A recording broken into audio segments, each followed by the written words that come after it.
did not wake up that morning, knowing my life would change again. I only knew my daughter was coughing in her sleep, and the sound cut through me like a quiet alarm I could never turn off. Her name is Amara. She was 5 then. Small for her age. Too thin. Too brave. I am Nia. This is how my unplanned path truly began. I used to believe life followed straight lines. Go to school. Get a job. Build a family. Grow old smiling at pictures on the wall. That belief broke the day Amara got sick. The doctors used long words. Words that felt heavy. Words that sounded like bills, fear, and nights without sleep. She will need regular treatment, one doctor said gently. Consistency matters, another added. I nodded like I understood. Inside, I was screaming. I was 26. Her father had already left, promising to return when things settled. Things never did. That morning, the sun rose like nothing was wrong. Birds sang. People hurried to work. And I sat on the edge of the bed, counting coins in my palm, asking myself how love could feel so heavy and so necessary at the same time. "Mummy," Amara whispered, opening her eyes. "Yes, my light. Are we late again?" I smiled. "No, we're right on time." That was my first lie of the day. But I had learned something important. Sometimes courage sounds like calm, even when fear is shouting inside you. We lived in one small room at the edge of the city. The roof leaked when it rained. The walls held heat like a secret. But it was home. I worked wherever hands were needed. Washing clothes. Selling snacks by the roadside. Cleaning offices at night. Sleep became something I borrowed, not owned. There were days I wanted to quit. Days I asked why my path looked nothing like the plans I once made. Days I envied people whose biggest problem was traffic or bad internet. One night, after a long shift, I sat beside Amara as she slept. Her chest rose and fell unevenly. I whispered, "I don't know where I'm going, but I promise I won't stop walking." She did not hear me, but I said it anyway. Life has a way of testing promises. The next week, I lost my cleaning job. The company said they were cutting costs. I nodded again. I always nodded. On the walk home, rain poured without mercy. My shoes soaked through. My thoughts sank deeper. How do I keep going? I asked the empty street. A woman selling bread under a torn umbrella looked at me and said, "You walk like someone carrying too much." I laughed softly. "If I drop it, it will break." She handed me a small loaf. "Then carry it with both hands." That bread fed us that night. It also fed something else inside me. I realized help sometimes comes without warning, and strength sometimes arrives dressed as kindness. The days blurred together. Hospital visits. Work searches. Prayer. Silence. One afternoon, Amara looked up at me while we waited on a hospital bench. "Mummy," she said, "when I grow big, I will help you." I swallowed hard. "You already do." She smiled, weak but proud. That smile became my fuel. I began waking up earlier. Learning skills from anyone willing to teach. Watching. Listening. Trying again after failing. I sold homemade soap. It failed. I tried food delivery on foot. It barely paid. Still, I showed up. Because giving up was not an option. It was a luxury I could not afford. One evening, while washing clothes by hand, my arms aching, I cried quietly so Amara wouldn't hear. "I didn't plan this life," I said to myself. "But I will not let it end here." Something shifted that night. I stopped asking why my path was unplanned. I started asking what it was teaching me. Patience. Focus. Commitment. The power of showing up even when no one is clapping. The journey to light does not start with brightness. It starts in darkness, when you decide to move anyway. And I was moving. Slowly. Painfully. But forward. I didn't know where this road would lead. I only knew I would walk it, with Amara's hand in mine, no matter how rough it became. Because some paths are not chosen. They are survived. And this was only the beginning.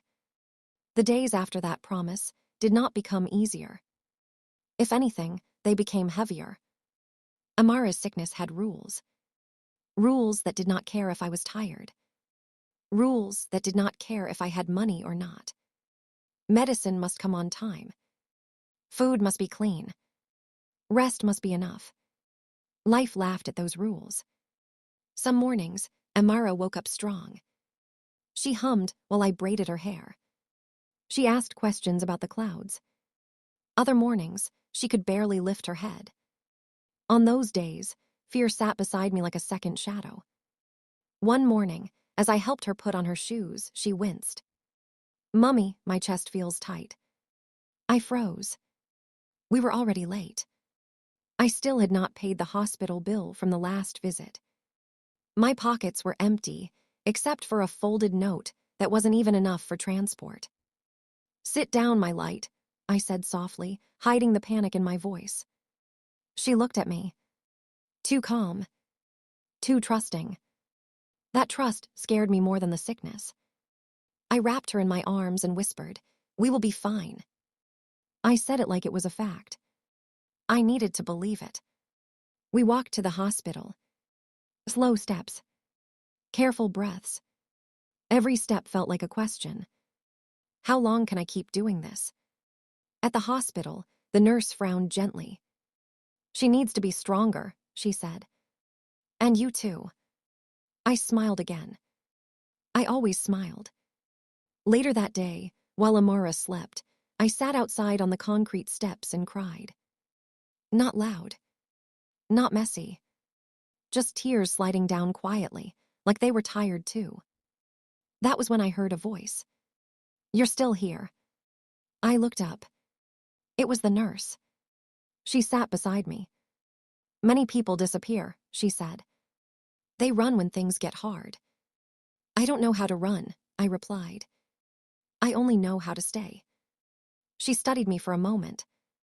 Then she said something that stayed with me. "Staying is a skill, don't waste it." That night, I thought about her words. I realized something painful and freeing at the same time. I could not control everything, but I could control my effort. So I became serious. I stopped waiting for luck. I stopped hoping someone would rescue me. I started building. I borrowed an old phone and learned online skills late at night. I watched free lessons while Amara slept. I practiced until my eyes burned. Some nights, sleep lost the fight. "Mummy, why are you always awake?" Amara asked once. "I'm chasing our tomorrow," I replied. She nodded like she understood. Maybe she did. Weeks passed. I found small online jobs. Tiny pay. But steady. I saved every coin. I wrote goals on paper and stuck them on the wall. One said, "Never quit on hard days." Another said, "Focus beats fear." There were still setbacks. One day, Amara collapsed at school. I ran there barefoot. Holding her in my arms, I felt fear I cannot fully describe. The kind that makes the world silent. At the hospital, while waiting for news, I sat alone. If you are listening to this story right now, pause for a moment. Take a breath. If stories like this speak to your heart, remember to stay with me. Subscribe. Because this journey is not just mine. It may be yours too. When the doctor finally came out, he said, "She is stable." My knees gave way. That night, I held Amara close. "Mummy," she whispered, "are we poor?" I hesitated. Then I said, "We are growing." She smiled. That smile reminded me why I could not stop. The unplanned path was teaching me lessons no school ever taught. That life does not ask if you are ready. That strength grows when you keep moving anyway. That focus is louder than fear. I did not know how far I had to go, but I knew one thing. As long as Amara breathed, as long as my heart refused to give up, this path, unplanned and painful, would not defeat me. And tomorrow was already waiting. The morning after Amara collapsed, I woke up before the sun.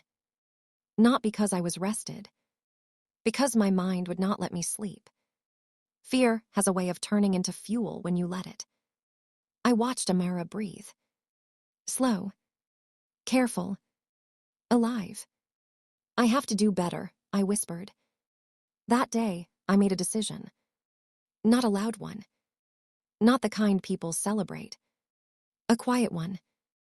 I decided that no matter how unplanned this path was, I would walk it with discipline.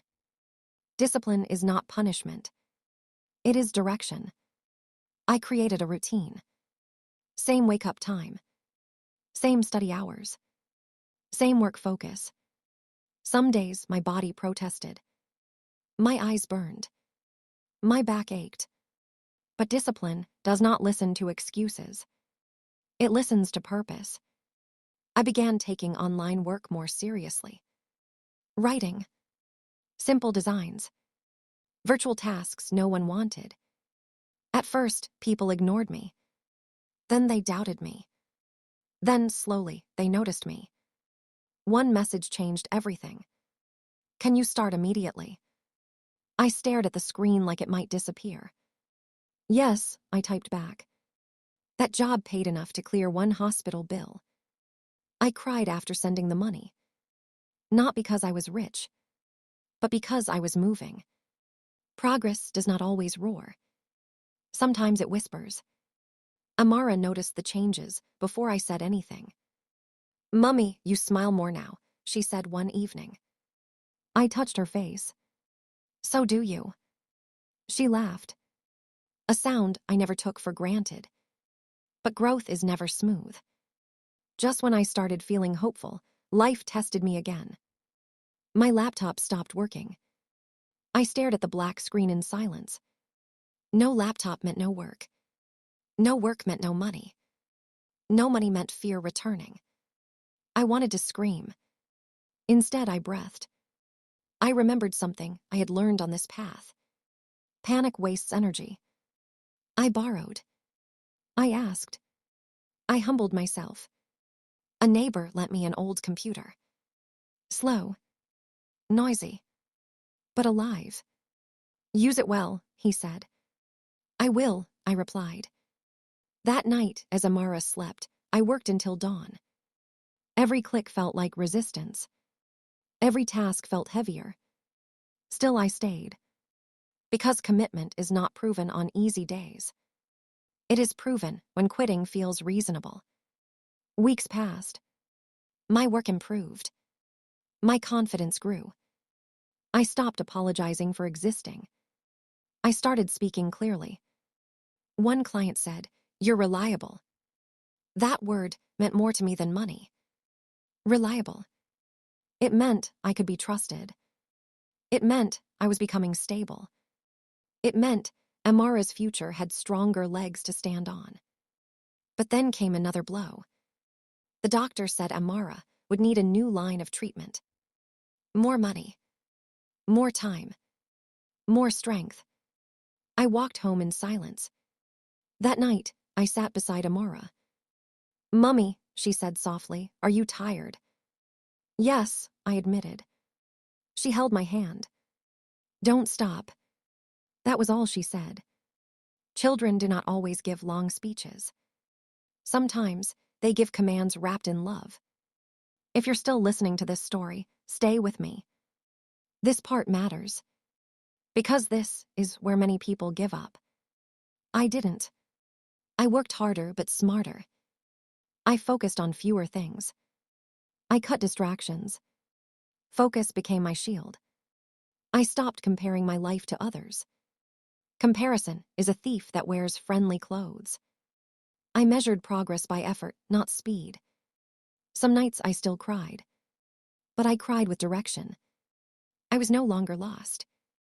The unplanned path had not destroyed me. It was shaping me.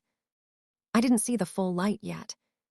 But for the first time, I believed it was real. And I kept walking. I learned something important during that season. Hope is not loud. It does not shout. It does not promise easy endings. Hope wakes you up and asks, "Will you try again today?" And every day, I answered yes. Amara's treatment began again. New medicines. New schedules. New worries. Some nights, she cried from pain. I held her until my arms went numb. "I'm here," I kept saying, even when I felt like I was barely holding myself together. There were moments I wanted to scream at the sky. Moments I wondered why my child had to be strong so early. But pain does not ask for permission. It arrives when it wants. So I adapted. I planned my work around hospital visits. I worked while she slept. I rested when she rested. My world became small but focused. People think growth comes from big opportunities. Sometimes it comes from doing small things well every single day. One afternoon, while waiting at the hospital, I met a woman named Grace. She watched me type on my borrowed computer. "You work like someone with no backup plan," she said. I smiled. "I don't have one." She nodded slowly. "Neither did I. That's how I built my life." We talked. She asked about my work. She listened, really listened. A week later, she sent me a message. "I have a long-term project. Are you interested?" My hands shook. "Yes," I replied, steady this time. That project changed my income. Not overnight, but enough to breathe. Enough to plan. Enough to believe again. Amara's strength returned slowly. She laughed more. She ate better. One evening, she danced in our small room. "Mummy, look, I'm strong." I laughed through tears. "Yes, you are. But growth always comes with tests." One night, exhaustion caught up with me. I missed a deadline. The client was angry. I was disappointed in myself. I sat on the floor, staring at nothing. "This is too much," I whispered. But then I remembered something this path had taught me. Failure is feedback, not a finish line. I apologized.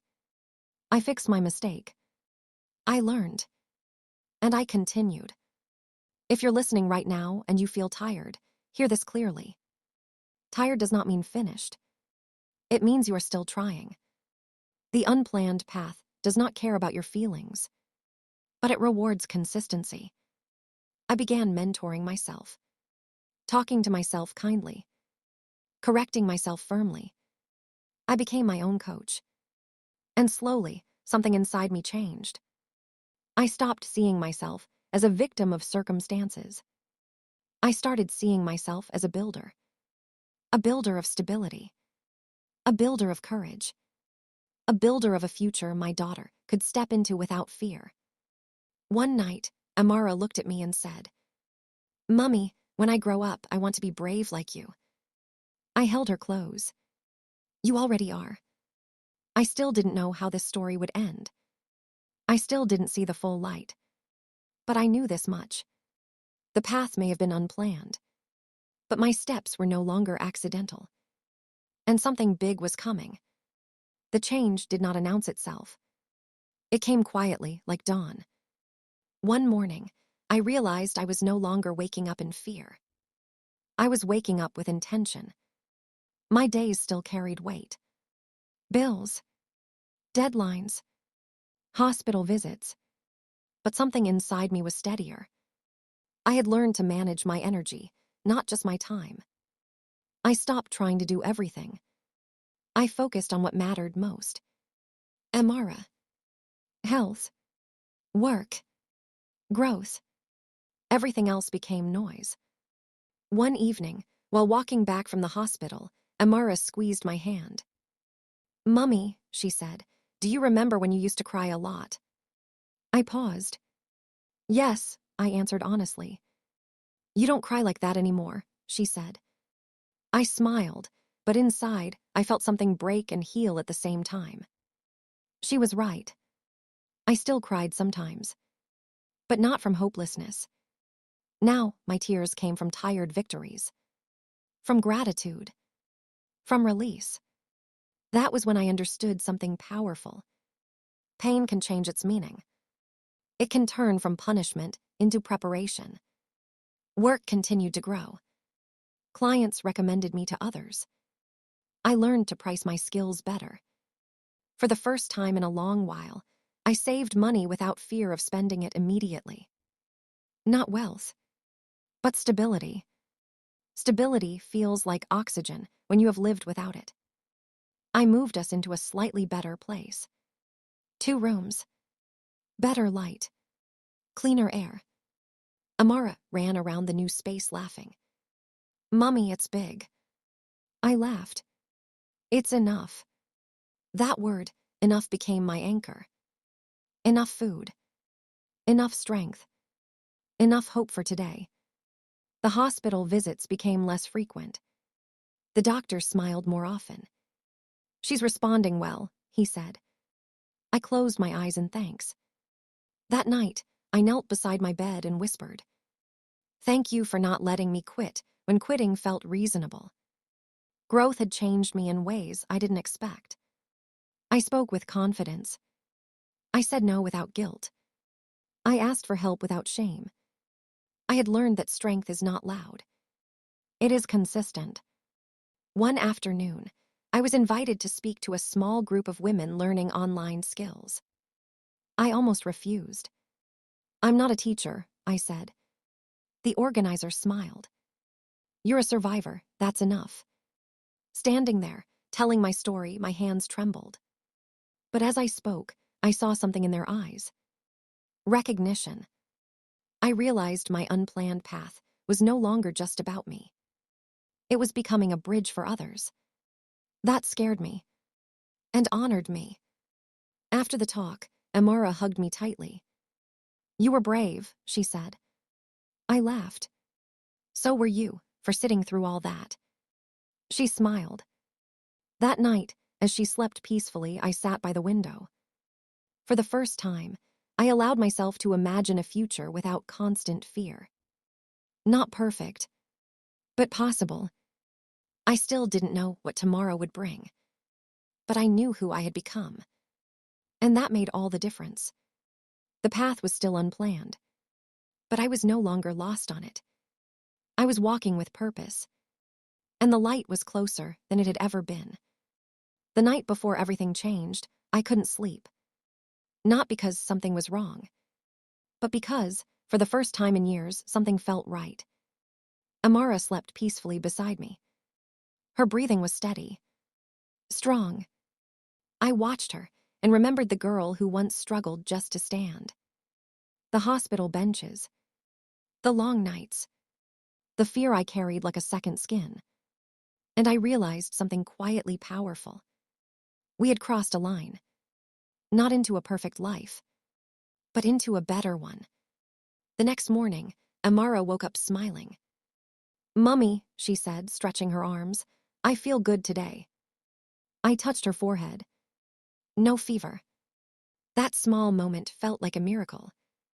Later that day, the doctor confirmed what my heart was already hopping. Her condition was stable. The treatment was working. I sat there, nodding, listening. But inside, I was thanking every version of myself that refused to quit.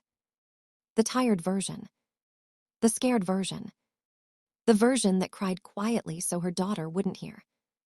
All of them mattered.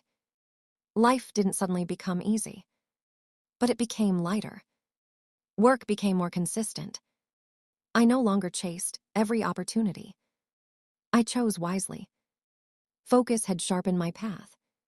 Commitment had protected my energy. Hard work had built credibility. And determination had carried me when strength ran low. One evening, Amara asked me a question that stopped me. "Mummy, if life is hard again, will we be okay?" I looked at her. "Yes," I said with confidence I didn't have before. "Because we know how to walk through hard things now." She nodded, satisfied. That was when I understood the greatest lesson of the unplanned path. The goal was never comfort. The goal was growth. Growth teaches you how to survive storms. Growth teaches you how to adapt without losing yourself. Growth teaches you how to turn pain into purpose. I used to think my life went wrong because it didn't follow my plan. Now I know better. Some paths are unplanned because they are meant to shape you, not please you. They strip you down. They test your focus. They demand commitment. But if you stay, if you keep showing up, they lead you to light. If you're listening to this story right now, remember this. You don't need a perfect plan to move forward. You need determination when things are difficult. You need hard work when motivation fades. You need focus when distractions grow loud. You need commitment when quitting feels easier. And most of all, you need to believe that your unplanned path is not a mistake. It is a lesson. It is preparation. It is growth in disguise. Thank you for walking this journey with us. Thank you for listening, for feeling, for staying. If this story spoke to your heart, don't forget to subscribe so you don't miss what comes next. And always remember, light is not found by waiting. It is reached by walking, step by step, even when the path was never part of the plan.